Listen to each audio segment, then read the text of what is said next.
이 남자의 이름은 클레오, 용병입니다. 돈만 받을 수 있다면 뭐든 좋은 용병들 산적 소탕을 위해 수도에 모였습니다. 지난번 전투로 산적단을 괴멸 직전까지 몰아넣었다고 하죠. 산적 두목의 잔당이 여전히 저항하고 있다고 합니다. 즉 살아남은 산적이 강해 자국 병사들 대신 용병을 모집하겠다는 말이죠.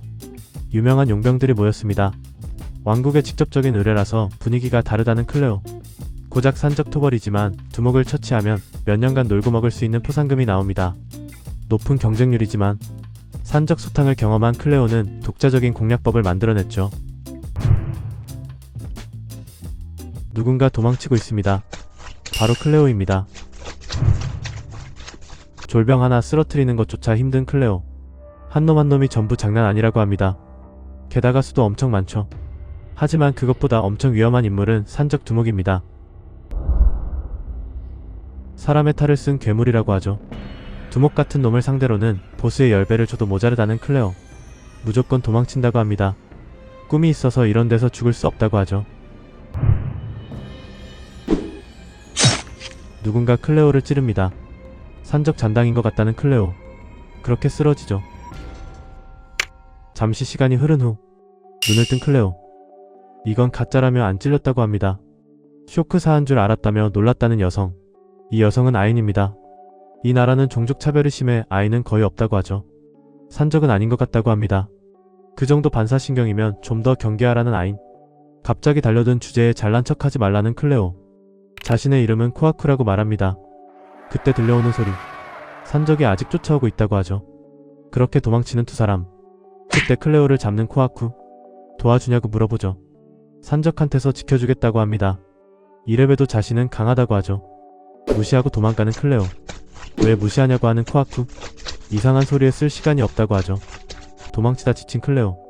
아인이 산적보다 끈질기다고 합니다. 짐도 다 버리고 도망쳐.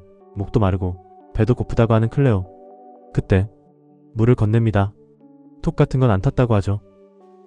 빵도 있다며 건네줍니다. 먹고 있는 클레오를 보는 코아쿠. 클레오는 왜 자꾸 자신한테 신경 쓰냐며 은혜를 베풀어봤자 아무것도 안 나온다고 합니다.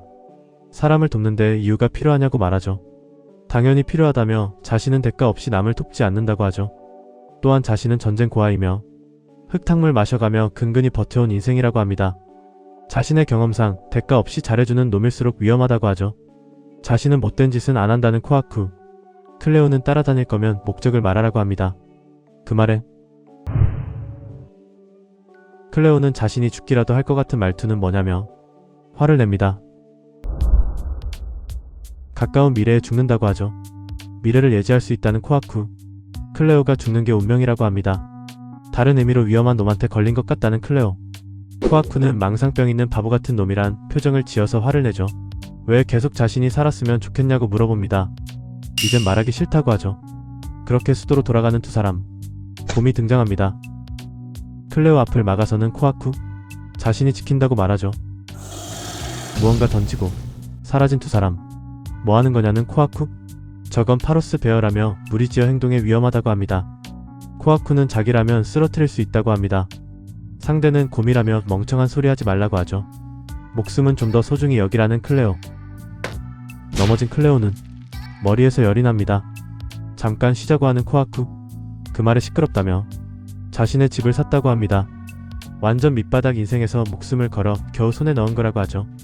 도심과 떨어지고 허름한 집이지만 돈을 더 모아 자급자족 생활을 할 계획이라고 합니다. 평온하고 안정된 생활을 하는 게 꿈이라고 하는 클레오. 여기선 절대 안 죽는다고 하죠. 자신의 집이 있는 건 좋다며 같이 산다고 말하는 코아쿠. 이상한 소리 말고 수도에 도착하면 끝이라며 따라오지 말라고 하죠. 수도가 보이기 시작합니다. 여기까지 왔으면 괜찮다는 클레오. 왕국의 병사들이 쓰러져 있습니다. 그리고 들리는 비명소리. 산적 두목이 수도까지 들어왔습니다. 말도 안 된다는 클레오. 그보다 재난이 계속 이어진다며 이상하다고 하죠. 이렇게 된 건 전부 자신의 실수라며 운명 같은 건 안 믿는다고 합니다. 아직 살아남을 방도를 생각하는 클레오. 산적들이 두 사람을 노립니다. 그런 클레오는 자신이 한 마리 이상한 클레오.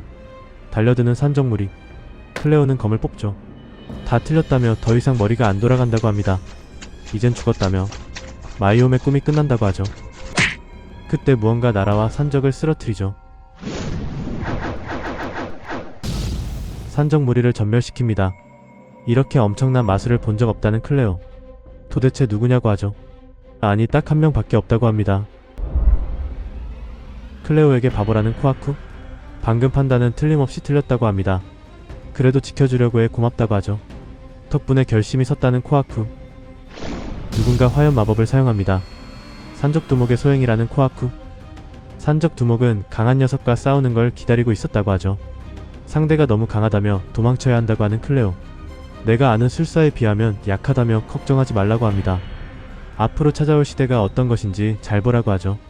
그렇게 싸움을 시작하는 두 사람.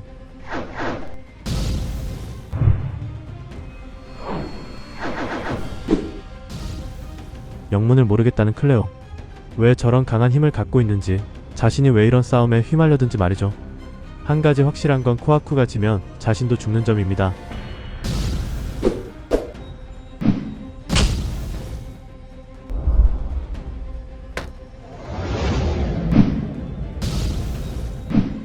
평소보다 힘을 더 끌어올렸지만 그럼에도 당해내지 못했다는 두목. 그렇게 두목을 쓰러뜨린 코아쿠. 그리고 도망치는 잔당들. 적이지만 동정한다고 하죠. 우리 같은 범인에겐 자극이 심하다고 합니다. 아직까지 믿겨지지 않는다고 하죠. 어떻게든 살아남은 클레오. 도움을 받았다고 합니다. 밥 정도는 사준다고 하죠. 원군이 쏜활에 맞은 클레오. 힘이 안 들어간다고 합니다. 아득바득 살아남았지만 이젠 끝이라고 하죠. 코아쿠가 말한 대로 운명이란 게 있다고 합니다. 점점 의식이 끊기는 클레오. 죽고 싶지 않다고 하죠. 위협은 제거했지만 이런 형태로 죽어버릴 줄은 몰랐다는 코아쿠. 사실 불가능하단 걸 알고 있었다고 합니다. 이 화살을 막아도 다른 요인으로 죽었을 거라고 하죠. 저항해봤지만 소용없었죠. 그래도 클레오와 만난 건 정답이었다고 합니다. 어떤 사람인지 알았다고 하죠. 마법으로 주위를 막고 겨우 찾아낸 희망의 빛이라며 아무것도 바꾸지 못할지도 모르지만 이 희망의 빛에 걸어본다고 하죠.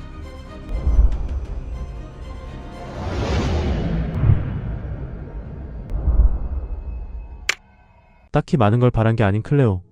그저 고기와 빵을 배 터지게 먹고 싶다고 빌었죠. 남들만큼의 생활을 손에 넣고 싶었습니다. 눈을 뜬 클레오. 여긴 어디냐고 하죠. 이런 곳에 온 기억이 없다고 합니다. 산적 토벌했던 것이 생각나죠. 최악의 최악을 겹쳐 죽은 줄 알았는데 확실히 살아있다고 합니다. 코아쿠가 도와준 건가 생각하죠. 정신을 잃기 전에 그런 말을 들은 기분이 든다고 합니다. 다행이라는 코아쿠. 상태는 괜찮냐고 물어봅니다. 몸은 어떻게 된 거냐고 하는 클레오. 최근에 일이 있어 작아져 버렸다고 합니다. 자신은 특수해서 마력을 대량으로 쓰면 이렇게 된다고 하죠. 서둘러서 도망치자는 코아쿠. 전쟁이라고 합니다. 자기가 자고 있는 동안 말도 안 되는 일이 벌어졌다는 클레오. 여기는 자신이 있던 나라랑 다른 곳이라고 하죠. 이곳은 콜가드. 원래 살던 곳은 인종차별이 심해 이곳으로 온 거라고 생각합니다. 이동하는 두 사람. 코아쿠에게 여러모로 신세를 져 미안하다고 말하죠. 가슴이 뚫린 것도 도와줬고 진짜 감사하고 있다고 합니다. 자신은 이렇게 큰 은혜도 못 느낄 정도로 매정한 놈이 아니라고 하죠. 그리고 엄청 망설였지만 우리 집에서 살아도 된다고 말합니다. 이거 외엔 자신이 해줄 수 있는 게 없다고 하는 클레오. 나중에 말하려고 했다는 코아쿠. 아마 더 이상 집이 없을 거라고 합니다. 정확히는 108년하고 3개월 뒤 마법으로 몸의 시간을 멈췄다는 코아쿠. 100년 뒤인 건 상관없다고 하지만 집이 없어진 게 안타깝다고 하죠. 그리고 지금 세상은 어디 하나 빠지는 곳 없이 전쟁 중입니다. 오래된 성에 도착한 두 사람. 이곳이 오늘의 잠자리라고 합니다. 도적 같은 놈들이 있으면 어쩌냐는 클레오. 이래도 여전히 자신은 강하다고 말합니다. 그런 코아쿠에게 자신은 뭘 하면 되냐고 물어보죠. 무슨 일이 있어도 살아남으라고 합니다. 전란의 세상에서 살아남기는 꽤나 어렵습니다. 지금 세상에서 자신의 소원은 난이도가 높다는 코아쿠. 다시 용병이나 한다는 클레오. 코아쿠는 왜 제 발로 사지로 가냐며 바보라고 하죠. 클레오는 이래봬도 10년 동안 용병으로 밥 벌어먹었다고 합니다. 그런 클레오에게 산적 두령 같은 놈들이 전장에 널렸다면 어쩌냐고 물어보죠. 그게 무슨 소리냐는 클레오. 설명해준다며 무언가 가지고 오죠. 산적 두령이 쓰던 무기로. 평범한 무기가 아니라고 하죠. 먼 옛날 단련한 무기로 척성에 맞는 사람이 들면 1000명의 병사를 능가하는 힘을 얻는 특별한 무기입니다. 산적 두령의 강한 힘은 무기 덕분이라고 합니다. 이것과 같은 무기가 다수 존재하고 많은 전사가 들고 있죠. 사람들은 이 시대의 전쟁을 특별한 무기의 총칭해서 이렇게 부릅니다. 이러한 이유 때문에 용병의 사망률은 100년 전과는 비교가 안 된다고 하죠. 검을 빌린다는 클레오. 이 검에는 이 검으로 상대하면 된다고 말하죠. 검을 뽑아서 힘을 표출하는 클레오. 아무 일도 일어나지 않습니다. 척성이 없다고 말하죠. 이 검은 무기마다 척성자가 전부 다르다고 합니다. 클레오가 다룰 수 있는 이 검도 언젠가 찾을 수 있다고 하죠. 지도를 빌려달라는 클레오. 이 성에는 아무도 안 사는 것 같다고 하죠. 성을 둘러보고 전쟁 중인 시대는 여기가 제일 안전한 것 같다고 합니다. 같은 생각을 했다는 코하쿠. 그리고 이 시대를 살아가기 위해 이 검 하나는 있어야 된다고 하죠. 찾으러 가지 않고 기다린다고 합니다. 이곳에서 술집을 열어 이 검을 든 놈이 나타나길 기다리자고 말하죠. 발견한 대량의 술로 장사하면 된다고 합니다. 전쟁이 일어나면 수요는 충분할 거라고 하죠. 여러가지 생각을 하는 코하쿠. 그렇게 아인 코하쿠와 용병 클레오의 대륙 최고의 술집 만들기가 시작됩니다. 여기까지 이검전기 베른디오의 1화까지 내용입니다. 베른디오는 정통 판타지물로 공식적으로는 거점 방위 판타지라고 하죠. 정확한 언급은 없지만 작가의 전작인 헬크와 세계관이 동일한 것으로 추정됩니다. 등장인물 또한 헬크에서 언급된 인물로 추정되죠. 헬크에서도 쓰이던 개그 센스 자체는 여전하지만 이야기 자체는 진지하게 전개되고 있으며 작가 또한 다른 작품이 될 것이라고 언급했습니다. 전작인 헬크도 좋은 작품이었으니 믿고 보셔도 좋은 작품인 것 같습니다.